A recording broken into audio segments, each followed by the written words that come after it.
These guys are ridiculous. These guys are ridiculous. Now, how about them damn Celtics? And we are back with another episode of the How About Them Celtics podcast. Sam and I are here recording on Wednesday, October 19th, the night after the Celtics season opener against the Philadelphia 76ers. And I couldn't really ask for much more. The Celtics look great. The Celtics are back. Celtics season is back. Celtics have the best record in the league right now while we're recording this. The Sixers have the worst record in the league while we're recording this because it's 1-0 and 0-1 respectively. But opening night, I would say, was a resounding success for Boston. I'm hyped. It got me amped up for the season. I don't know about you, Sam, but I can imagine. Well, I got to tell you, I'm happy to be wrong. And I told you I would be happy to be wrong. I really thought they would lose yesterday. They hate playing in games where there's any kind of special thing going on. They got slapped around when Pierce got his jersey retired. They lost when KG had his jersey retired. They lost Game 6 of the conference finals where they really could have had just a 2-hour coronation if they wanted. But they came out yesterday, balled out, started the game fast, kind of fell behind, but then responded real well. The defense was there. I mean, despite not having Rob Williams, despite your paper-thin rotation at the big man position, you're looking fine against Embiid. Sure, Horford Grant got into foul trouble, right? Noah Vonleh was fine. He wasn't great to start. That's all you need him to be, though. You just need him to be fine. Yeah, and especially against Embiid, who was second in MVP voting the last 2 seasons, I think. Yeah. I know for sure last year, but I think the season before as well. You're really getting something there. I mean, this is a guy that wasn't even in the league last year, and he's out there guarding Embiid. I believe he played more minutes than Horford did. And he was about 3 minutes short, but he did. He played the most minutes. He played the most minutes out of any big man outside of Horford, though. So I'll give you that. And Grant, but he doesn't count. Yeah, I mean, absolutely fantastic debut for Vonleh. Mm-hmm. And then Tatum and Brown each have 35 apiece. Oh, baby. And I'm sure I haven't seen it actually, but people love the stat that they've never lost when they both scored 30. And I contend that I'm not sure that ever happens. I'd love to know how many teams have actually lost a game where they had 2 guys score 30 points. I don't think it happens. It doesn't happen often. I think, and I could be crazy, I think vaguely, in the back part of my mind, I remember something last year about the Timberwolves losing a game where 2 people scored 30, but I could be making that up. That could be a completely made up thing, but it wouldn't surprise me. People plastering that all over the place after Tatum and Brown play well. They're like, oh, they never lose when they play well. Look, if they could play together, blah, blah, blah. Well, no, they just scoring an ungodly amount of points. And they were both real efficient. Nobody was forcing yesterday. Tatum actually showed up at an early season game. Can you believe it? What a great way to kick off the season. The only way it could have been better is if they were wearing the home whites. But I digress, Okay. We got to stop there for a sec. I agree. Home whites at home. You've convinced me over the years. I personally don't care as much, but I'm not going to sit here and fight you on that point. I really don't hate the jerseys that much. On the court, I don't hate the new statement jerseys. I love the font. My only gripe is I wish it was the normal green rather than the forest green because that's pretty annoying. But I don't hate the jerseys that much. And do you still hate them as much as you did originally? I like the font. Wish they were the different color green, like you said. I just wish when they had these alternate jerseys, they were more like alternates. They really wear the hell out of these things. This year, I think they're only supposed to wear them 11 times, but I remember when they had the banner jerseys a few years ago, it felt like they were wearing them every game. All the time. And I think these jerseys would look good if they wore them on the road. I just don't like when they don't wear the home jerseys at home. It really bothers me. If you want to play around on the road, or if it's St. Patrick's Day, wear the alternates or the greens at home. That's it. If there was a time to wear a different jersey at home, it's the one Bill Russell helped design on Bill Russell night. I'll give him that.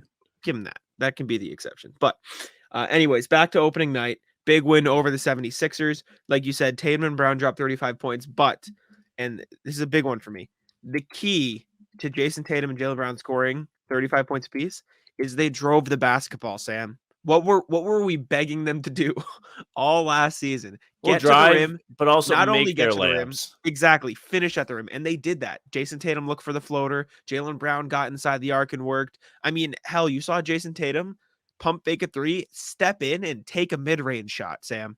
That's your bread and butter. That's what you wanted to see. It was absolutely beautiful to watch Jayson Tatum and Jaylen Brown get inside the paint rather than just shoot threes from the outside. It was amazing. It felt like they kind of got lucky on some of the floaters they were throwing up and everything, because there were Sure. a lot of possessions where it looked like they were out of control going inside and just getting bailed out time after time, and the ball was dropping. Fine. Would they shoot 58% from the game? Something like that? Something Like ridiculous, yeah. close to 60%. You're not going to get that every day.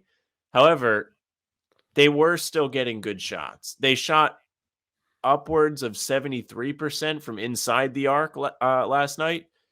Mhm. So that's telling me they're getting quality looks. They're not forcing. They are getting to the rim more. And I also think, I'm sure we'll get to it, but Brogdon deserves recognition as well, because Oh, yeah. he made things easier on those two guys. And that's kind of what we talked about all offseason, was how can things become easier for Tatum and Brown? They're the two best players on the team, two of the best players in the league, and they're going to see the focus of the defense. So now that you've got Brogdon out there, who's a legitimate scorer, what do you have, 16 points yesterday off the bench? Yep. And he looked great, looked confident, And 4 was getting to the assists. basket. Huge. He had assists. Marcus played well. Grant played well. Mhm. All these guys played well yesterday. So you could kind of say, like, well, that's not going to happen every day, which is true. But they made the most out of everything. And I'm really glad things kicked off on a positive note for Joe Mazzulla. Yep. A lot of praise going around about him today on Twitter. Rightfully so. He's saying some good things. I mean, it had everything yesterday. I'm not going to keep rambling. I'll let you have a little bit of a crack at it. But they played well yesterday. Nothing really you could have asked for more. They cleaned up the turnovers, which were an issue. There weren't a bunch of offensive rebounds that were going Philly's way, like I felt there may be going into the game. We didn't see that. We didn't see sloppiness yesterday, really. We did not see it. Keith Smith tweeted it out. It was something along the lines of, let me get the stat real quick before I butcher it. The Celtics allowed 3 offensive rebounds in the first 10 minutes or so. They allowed 1 the rest of the game. It was like you said, it was a mess to start the game, and then they cleaned it up almost immediately, which was great to see. Embiid finished with 15 boards of his own, but Jayson Tatum finished with 12, which is what he needs to do if the Celtics are going to be missing their big guys, which they will be for the majority of the season. I mean, you saw the mental switch of Jaylen and Jayson and all the guys. As soon as the offensive rebounds started to come in, those 3 in the first 10 minutes, they were going for the rebounds. They were getting in the paint. They were searching for them, which is exactly what needs to happen while Robert Williams was out. So that was great to see. Embiid, by the way, I forgot how much he hits the floor. He does. And I want to talk about that. For somebody that's 280 pounds, he has the worst balance that you will ever see, in quotes. Obviously, he's flopping around. But of course, it is absolutely asinine how much Embiid falls. And he gets rewarded for it. And I am the biggest anti-Harden guy ever, but I think Embiid kind of overshadowed him yesterday. Harden got the calls on the threes, which we all know how I feel about that. I think they need to curb that. They need to put an end to unless you're getting like absolutely like hammered or hit on the arm, I'm sorry, it should not be a foul. I like the rule. Or if somebody's deliberately trying to like hurt you by stepping under you or sweep your legs. But the first foul that was a flagrant on Horford was ridiculous. Horford inside the 3-point line. Harden jumps forward, and Horford legitimately stops himself, turns his foot away, and Harden still lands on him and falls. Well, how is this still happening? I agree with you in that one. I like the rule because I don't think you should be able to dangerously close out and get under players because it is dangerous, like we've seen. But that's what I said. You don't want to have them trying to hurt each other. Exactly. But if somebody's shooting a 3, you have to be there. Like you have to close out. And that one in particular, I said this on Twitter, that should have been an offensive foul, if a foul at all. I don't think it should have been a foul. But per last year's rules, you're not allowed to kick your leg out into opposing player. James Harden kicked his left leg out in an abnormal shooting motion to step on Horford's foot and get the foul call. That was not. And that was they a went and looked ridiculous at call. it and said flagrant. Yeah, that was a bad one. That was a really bad one. But there were a few bad calls, I guess you could say, calls the Celtics didn't necessarily agree with, including one where Tatum picked up a tech and then they reversed the foul call because they were wrong, but Tatum still got a tech. That was ridiculous. But what I liked I about always the Celtics, get a kick out of that. it was great, right? I But think what I liked about if you challenge, this is not a new take, but if you challenge something and somebody gets a tech and it gets overturned, the tech should go away because they were right. 100%. Easily. But what I liked about the Celtics was Al Horford did this because Grant Williams talked about it and Joe Mazzulla did it. They composed themselves. They tried their best to let the refs do what they were going to do, whether or not it was right or they agreed with it, or whatever.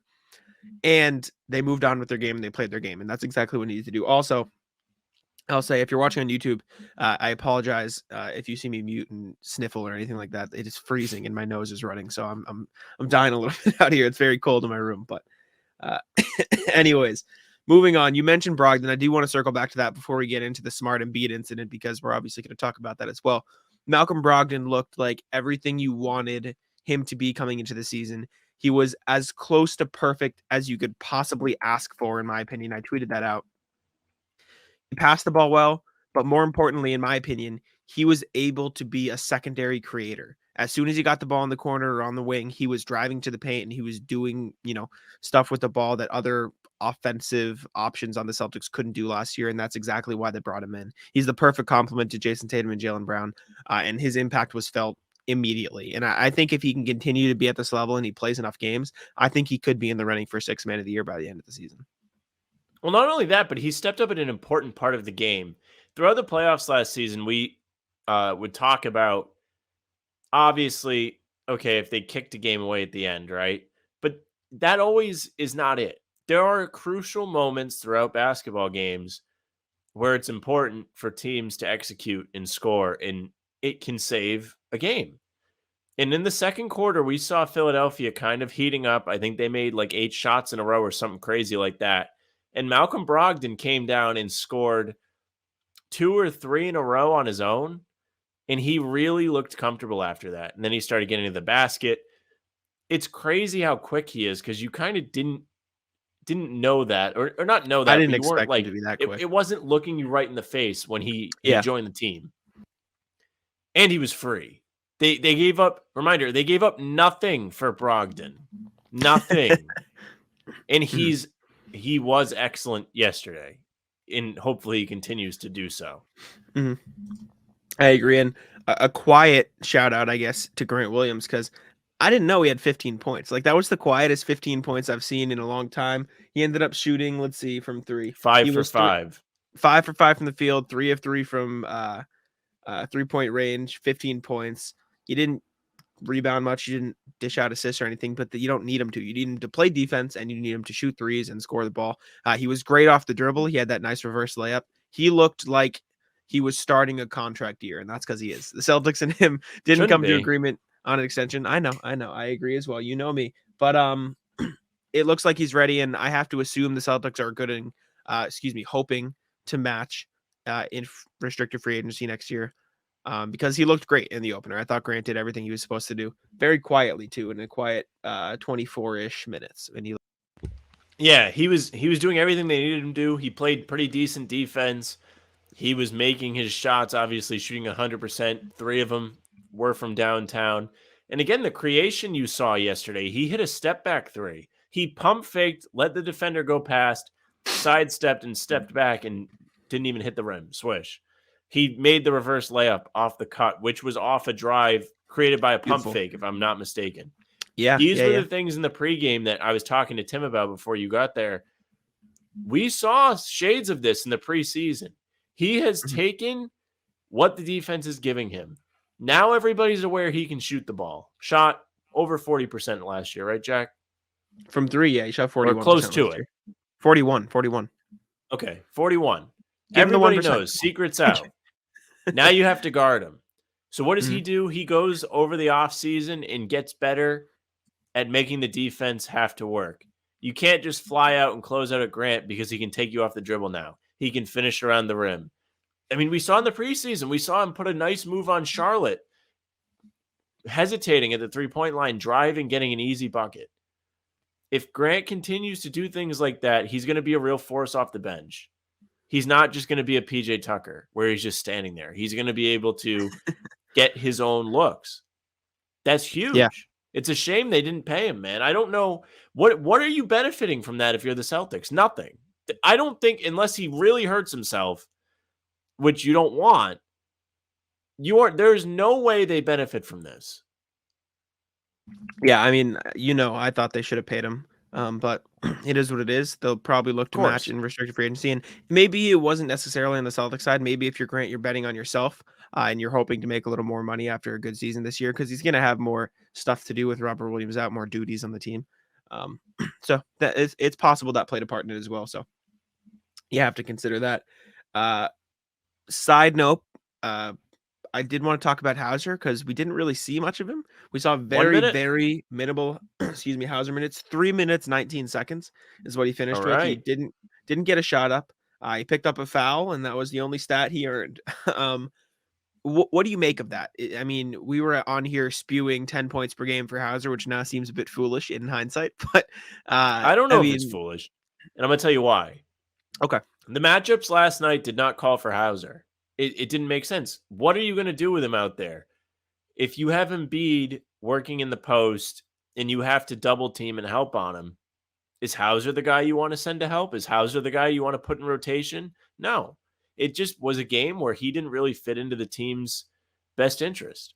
That's why you saw a lot of Vonleh. I don't think Vonleh is going to play over 20 minutes a night, whatever he got yesterday, consistent. Like, it's just not going to happen. That doesn't mean Hauser's cooked after one game. Just means it wasn't the time. Didn't make sense. You didn't see Pritchard yesterday. Mm-hmm. Does that mean he's never going to see the floor? That's more likely. I believe that more than Hauser. No, seriously. It's unfortunate. I like Pritchard, and I think he's given them a lot of good things in the 2 seasons he's played for the Celtics. But where is his spot with this team? Yeah, it's tough. I mean, I think you'll see him more when you go against smaller lineups because that Philly lineup is probably pretty big in comparison, at least with Embiid out there to hunt mismatch, like you said. And 2 extremely dynamic guards, I will say, in Harden and Maxey that you're going to have trouble against. But a Harden team who dribbled the ball over 500 times. Did he? Is that a stat or is that a meme? He dribbled more times yesterday than literally everybody else on his team combined. I didn't know that. That's funny. I forget who retweeted it. It might have been Keith. Wow. I'm writing that down. That's going to be a TikTok clip. Watch out for that. If you're here from TikTok, that was a clip right there. Well, that's me. There you go. Please keep being mean to me. Please do. Sam was getting cooked on the TikToks the other day, but that's okay because Sam gets cooked for being right. Podcast. The more I thought about that, I was like, I'm right. You were right. That's why I was telling you because I thought it was funny. Anyways, let's bite the bullet. Let's rip the Band-Aid off. Let's talk about the Marcus Smart, Joel Embiid incident. I assume you have the same take as me. Marcus Smart talked about it after the game, so I'll lead with that, and then I'll get your thoughts on it because like I said, I assume you have the same one. This is the quote from Marcus Smart on the Joel Embiid incident. Went for a rebound, basketball play. Went for the steal, basketball play. Referee blows his whistle, calls a foul. I stop play. My arm's stuck in there, and he tries to break it. And then I'm the only one who gets a tech. I mean, everybody saw it. I don't have to keep talking about it. If I did that, I'm probably ejected, suspended 3 games, 4 games, fines. But the fact that I was the only one who got something out of it is kind of beyond me, especially the defending DPOY. That's how he gets treated. It's tough. But like I said, it's maturity. I could have cracked his head open, but I didn't. And that's the maturity we have. So we move on from it. It is what it is, and we can control what we can control. And he's absolutely right. That was a dirty play from Embiid. I won't hear anything else on it.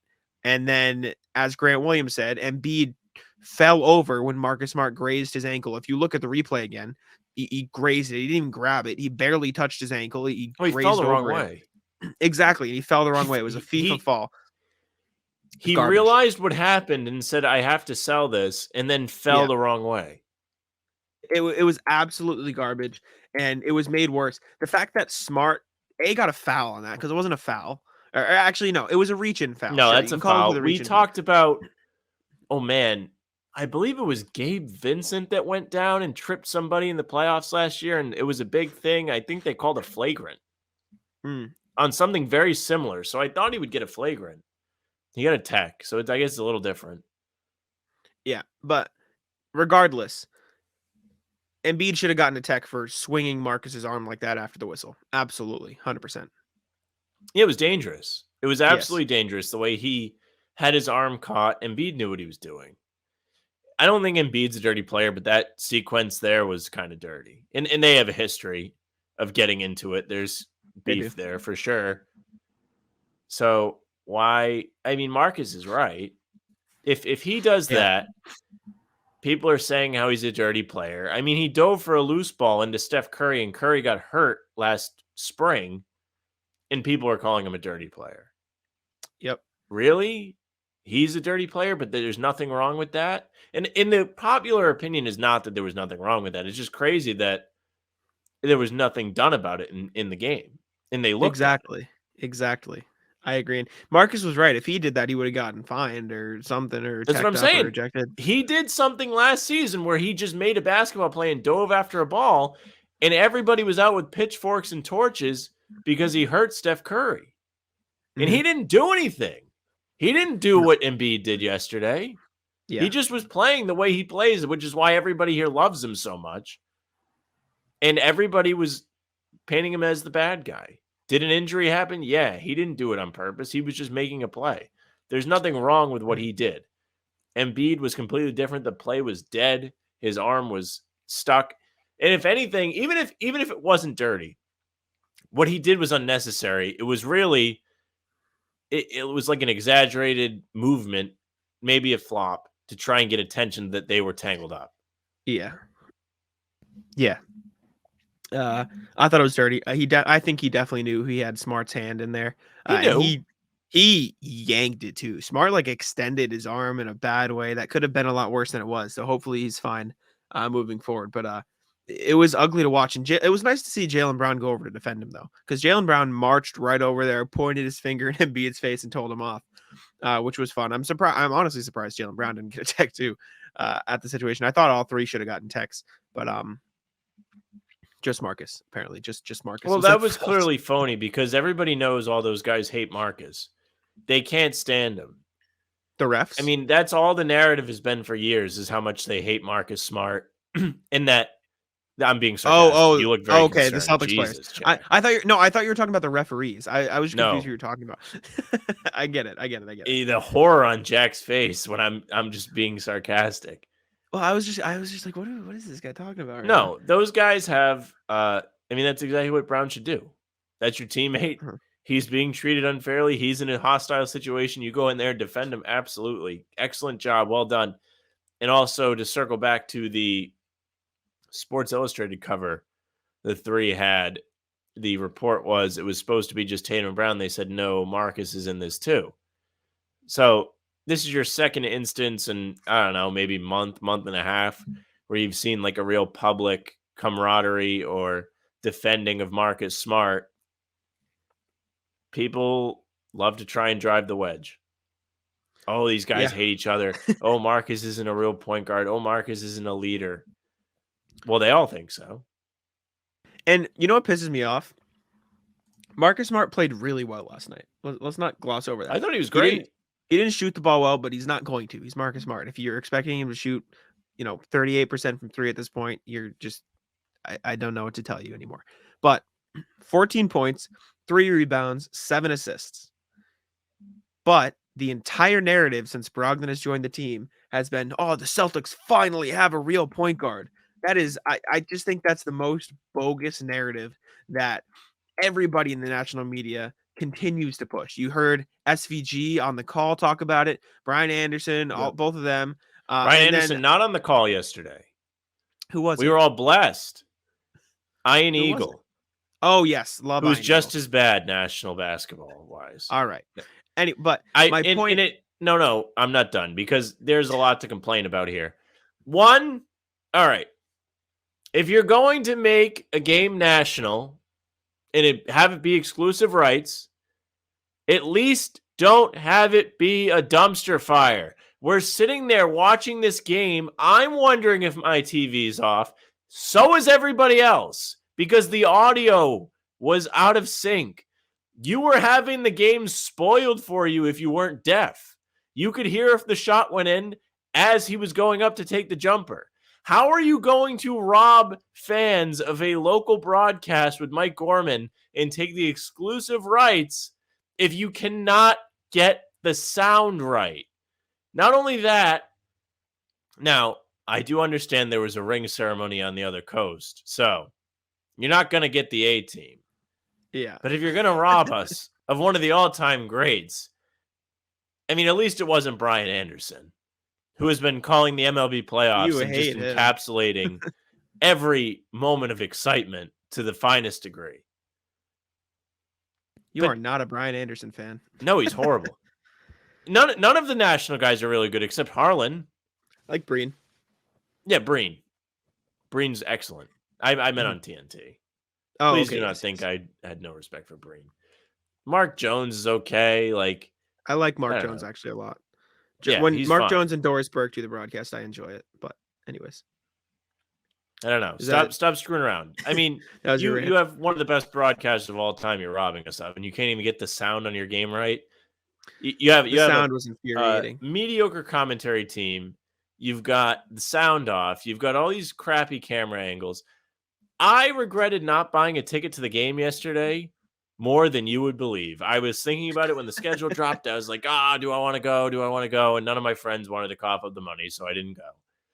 And there I was on my couch in absolute shambles as I knew what was going to happen before I saw it because I had already heard it. It was brutal. The audio was awful, especially when you started hearing the whistle twice. That was absolutely infuriating. Yeah, then they tried to fix it. So they were taking what I caught on, what I think was happening. I saw it too. Is the sideline camera angle was behind, and this is another thing. The sideline camera angle was behind the baseline or whatever alternate angles they had. Mm-hmm. And the audio they were using was from the alternate angles. So that's why you were getting the game spoiled. And also, when they would cut from an alternate angle to the sideline or vice versa, there would be a time jump. Yep, it was terrible. Because it was off. It was really, really You bad. are a national broadcast. How does that happen? I'm more passionate about this than anything that happened in the game yesterday. It was especially impressive because you'd think for like the opening NBA game of the season, they'd try to be on point, but it was the very just first game, giant, the very disaster. first one everybody's watching. It was an utter disaster. There was a massive failure from TNT. And they never fixed it. No, they didn't. They didn't fix it. They had the entirety of halftime to fix it, and they did not. They just did halftime, commercial breaks, you name it, they had it, and they did nothing. Well, they did something because then you started having the double sounds. They tried, they just couldn't do it. They made it worse. It was worse with the double sounds. So anyways, circling back, I was just saying that I think it's ridiculous that the entire narrative in the national media is the Celtics finally have a real point guard. Because they had a real point guard last year. His name was Marcus Smart. He averaged the most assists of his career. He was the first Celtics point guard to lead Jayson, Tatum, and Jaylen Brown. Help lead them to the finals. The problem wasn't they don't have a point guard. The problem was they needed more playmaking. There's a difference. You can have a point guard and still need more playmaking on the roster because last year, Marcus Smart was the only playmaking on the roster, right? It was him and Jayson Tatum who was just learning how to be that playmaker. Now they have 2 point guards, a great starting point guard, a great backup point guard. Jayson Tatum's a better ball handler. Derek White is more comfortable with the team. That is the storyline, not the Celtics finally have a point guard. That really frustrates me. And I just wanted to rant about that quick, but I understand you had to take over with your TNT ring because that we did need to talk about that too. Yeah, I had like thought about it at the beginning of the show and then I forgot. And I was like, okay, I'm not going to forget this again. We need to talk about it. And I'm the biggest Marcus guy. I completely agree with you. I think it's really horrible that people don't want to give him credit. He wasn't the best player on the floor yesterday, but he was fine. He's doing everything he needs to do. And he has done everything right since taking over the starting spot at point guard. Yes. He has stopped taking ill-advised shots. He's not forcing things. In the preseason, you saw him screw around a little bit, but you really don't see that. in real games. I was gonna say he played bad in the preseason, but he looked great in the opener, which is what matters. Give the man his credit. I mean, what do you want out of him? Like you said, led the team to the finals. You had Kyrie on this team, and they couldn't get past the second round. You had Kemba on this team, they couldn't get to the finals. Marcus is the guy in the starting spot. Granted, Tatum and Brown both progressed during that time, but that was the team. That was the team that got you to the finals. And again, Tatum has improved his playmaking. Brogdon was another playmaker. Derek White gives you stuff. Everybody on the team can do it. Jaylen Brown had a decent night too. He was pretty alert out there. Did miss Tatum wide open under the basket, screaming with his hands up early in the game. But I didn't see Jaylen being as reckless as he was in the playoffs, which was encouraging to me. That was one thing I was kind of looking out for. He didn't get off to a scorching start like you thought he might. Slow to start, but was not just handing the ball to Philadelphia, which is good. Progress. Good. That's what happens when you go for a swim, right? I agree, exactly. And Smart only took 8 shots last night, right? Like, that's probably the perfect amount for Marcus, in my opinion, unless he's getting open from behind the 3-point line, then you kind of have to take the open threes. We've had that discussion before, but we don't have to get into it. But he also attempted 8 free throws. He did a good job getting to the line. That was second most on the team behind Tatum. So shout out Marcus. I thought he played great. Led the team in assists, which is exactly what you want from him. Drew a charge on was it Embiid he drew the charge on? He drew a charge on somebody. He drew an offensive foul. It was Harrell, right? He drew multiple offensive fouls in because he did draw one on Embiid. It was in the second quarter when things were kind of it was that same stretch where Brogdon kind of heated up. And Philly was having their way. There was a real bad call, I think, a few possessions before, something like that, where either Smart or Vonleh got like manhandled and the foul was on them. And then they came down and called it on Embiid the next possession. And that was the one I'm thinking about. Yeah, you're right. And he also had a nice steal on Embiid. He did Marcus stuff. Marcus Smart did Marcus Smart things, and that's what you need from him. So it was good to see. What else? I want to talk about backup bigs. I know we touched on Vonleh, but I want to talk about Vonleh and Griffin a little bit. I wrote an article about them for Celtics blog. I don't think it's out yet, but essentially my angle was this was about as bad of a first game test for them as you could possibly ask for.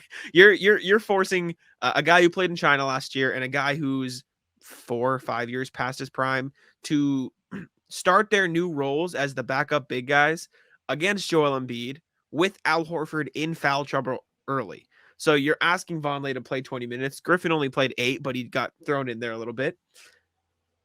Vonleh guarding Embiid was the second most common matchup in terms of matchup time for that game. Embiid targeted Vonleh. And he shot 3 of 6 from the field, scored 8 points. But that's not the point. The point is all you need those guys to do is be a buffer. They don't have to be good. They don't have to be great. They don't have to be a starting caliber big. All they have to do is hold down the fort so Al Horford can get his rest. And last night, I thought they did exactly that to a T. Yeah, you're absolutely right. Especially with Rob out early on here, you're going to need to get something out of those guys. I thought Blake Griffin was pretty impressive because his first possession on the floor, he ripped off 2 offensive rebounds. And would have had a third if the shot clock didn't expire. He looked motivated out there. Obviously, he's definitely past his prime, right? There's no arguing that. But he looked good. Doesn't mean he can't give you good things. Yes. Whether it's his willingness to stretch the floor, if he's going to hustle like that all the time on the offensive glass, great. He's just giving you good morale off the bench. That's fine too. He seems like somebody that there's really no negative to having him around. There's no ego there. And he's somebody that everybody likes. As far as Vonleh is concerned, he gave you a lot yesterday. Like you said, he was guarding Embiid almost the whole time. And of course, Philadelphia is going to go at him. They said, prove it. You played in China last year. You're guarding the guy that was the runner-up for the MVP. Guard him. And he was fine. Wasn't perfect. Fouled a lot.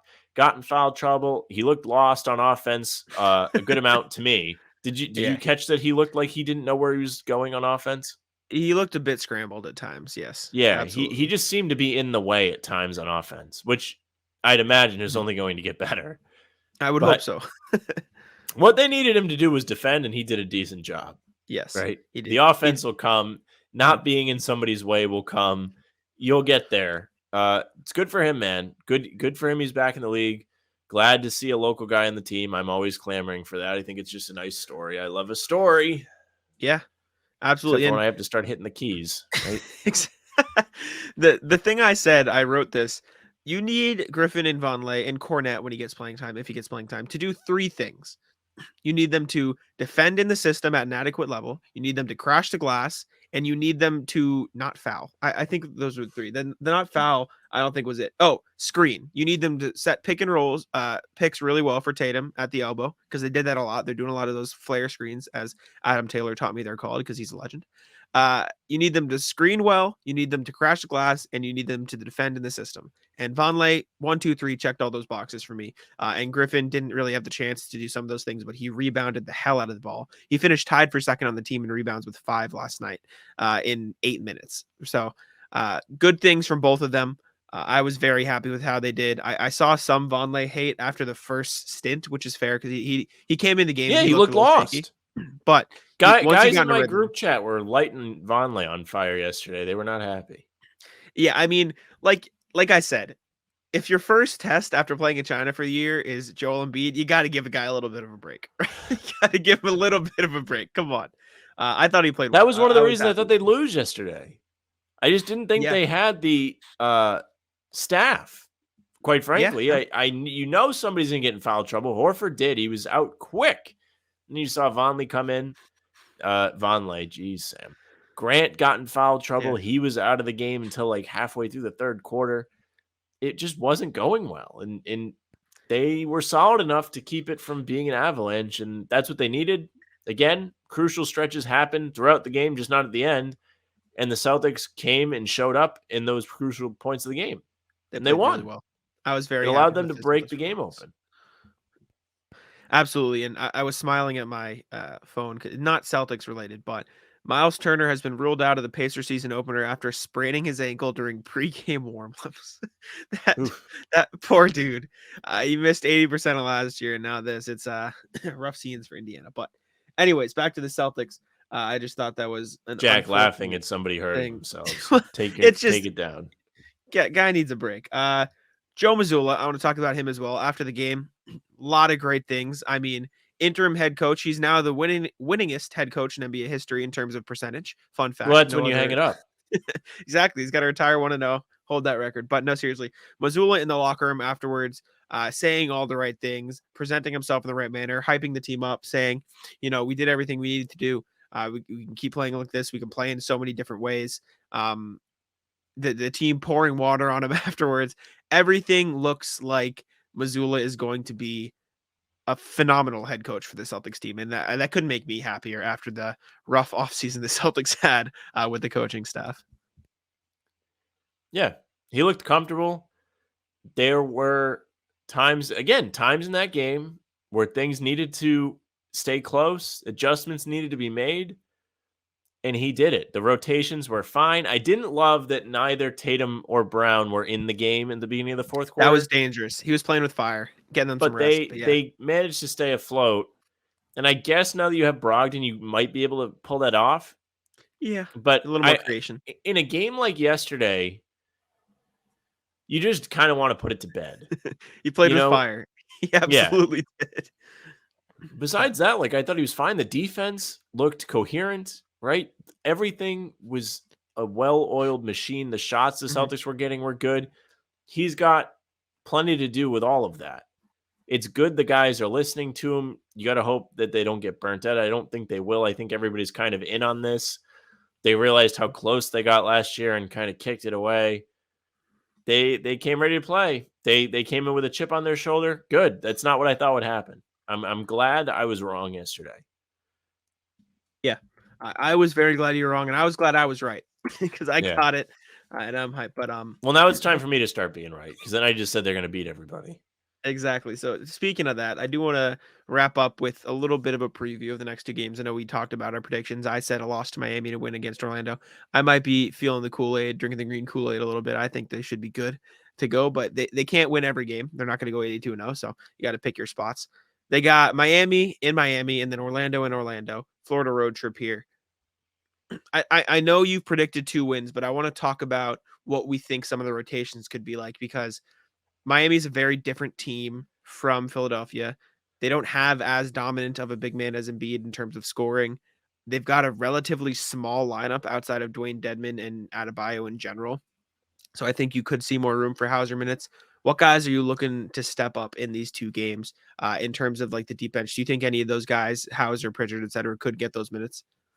I would like to see Hauser get some run because Yeah. unlike Pritchard, I think Pritchard might get dealt, unfortunately. I wouldn't like to see him leave. I like Pritchard. I think he's like got plenty of tools to be a good player. But right now, the Celtics are stacked at his position. There's no reason to play him over any of the other guys, right? I will say, I think it's more likely they save trading him till next year because he makes like $3 million this year, and next year he'll make almost 6. And so if you Okay. combine 6 mil or 5.8 or 5.5 or whatever he makes with Derek White deal or with Gallinari, I don't want to trade him while he's hurt. That seems a bit wrong in the grand scheme of things, but you could get towards that 20 million. Like if you combine White, Gallinari, and Pritchard next year, you can get to $30 million, right? Like you can probably bring in another good piece. And if they're paying the tax, it could be worth looking into. But regardless, I do think you're right. It could be tough for Pritchard to crack the rotation, but it's useful to have him because you have to assume Brogdon and Smart are probably going to miss a good chunk of regular season games too. So anyway, sorry, continue. But I'm looking forward to seeing Hauser. I want to see him play some real minutes. He looked good in the preseason, looked like he was confident shooting the ball, was able to create his own shot at times, held his own on defense. There was a lot to like there. It just didn't make sense to play him against Philly. Miami's a smaller team now. You're not going to have to deal with somebody like Embiid. Bam's still a quality player, but he plays differently than Embiid does. He doesn't require the attention of the entire team. I'm also looking forward to seeing if Blake Griffin does get any more run because I think he showed you some good things in the small amount of time. He's not really playing a whole lot of defense. Don't get me wrong. But he showed you some stuff to be excited about. The hustle, someone that can stretch the floor if you need it. He didn't make a 3, but he can still do it. And if nothing else, he's making guys laugh on the bench. Yeah, he's a good locker room guy. And I saw someone tweet this. I don't remember who, but I did not expect Blake Griffin to be the one to come in and keep the vibes up. But I'm glad he did. I'm glad he is the one. That's all I got. I feel like I might be forgetting something, but I'm very happy with the season opener. Jayson Tatum, Jaylen Brown both played extremely well. It was great to watch them play. I don't know if you saw the meme or not the meme, but the picture on Twitter afterwards of the fan taking a photo of Deuce instead of Tatum and saying Deuce is more famous than his dad now. Yeah. At what point does this get weird? No, seriously. Like it's just somebody's kid. Like leave him alone. It's funny. It's funny. He's a superstar, man. Let him live the superstar lifestyle. You think Deuce is going to be like a brat in school because he's so used to all the attention? Like when he's like actually in like kindergarten, like he's going to be a real pain in the ass for the teacher. That's where my money's at. Maybe. Jeez. No, like seriously, you got to think about things. Like there's like a real world out there. Yeah. Yeah, you never know. But yeah, that's all I got. I'm gonna go watch. I have villainized Deuce. There you go. And I didn't think that's where we'd go this podcast, but some good games on tonight as we're recording this. I don't know if you're going to be watching it. Will I watch them? I don't know. Baseball's on. Hey, there's you're a baseball guy since when you? Well, I like playoff baseball a lot. Who's playing? Is it Philly? Both games are on. The Phillies are playing now.